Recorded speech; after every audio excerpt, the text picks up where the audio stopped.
It's still Monday, April 17th here. Who's going to unfold it? We don't know what the population's set at. We have some fertilizer in this tank here, about 150 gallons, and only about 12 bags of seed in the planter, just to give it a trial run here. This is the stuff I worked about. I suppose it's been about an hour since I've been over this. You can see the top's already dried off really nicely. It's still got some moisture in it though. It's not ideal, but it's plantable.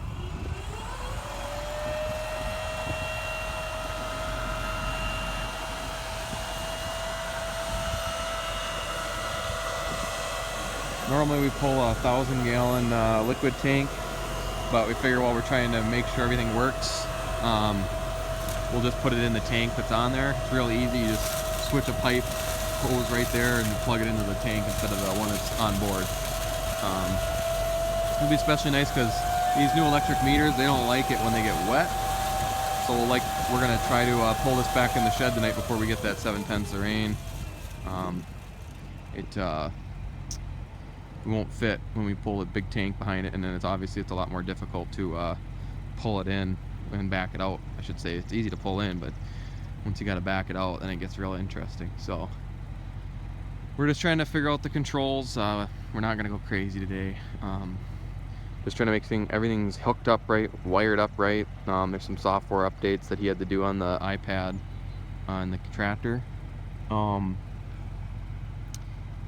Once you fold it all like this, he's got to set it down and then pick it back up, and then it'll know it's in field mode. But there must be something up with the hydraulics or the control thing. This might be the first time it was folded out this year.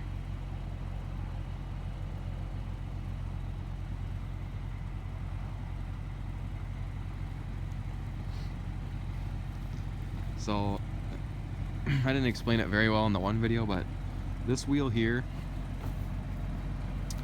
with all these chains hanging goofy, when this wheel would come into contact with that, that's what used to drive the planter and make the meters go. It would know, hey, the planter's on the ground when those wheels touch each other. Now each row is controlled with an electric clutch that's controlled from the cab. That's why those chains are hanging off goofy, because we probably could have taken them off, but whatever, we left them like that. This one still has a purpose over here. This one, when this one comes into contact, will drive this pump and send out the liquid fertilizer. So it should be a good deal. I'm excited to see these electric meters go. A little bit anxious, just because everything's so electronic. There's a lot of things that got to get worked out, bugs that got to get worked out here, which obviously we're having issues with. So I don't think I'll be able to post these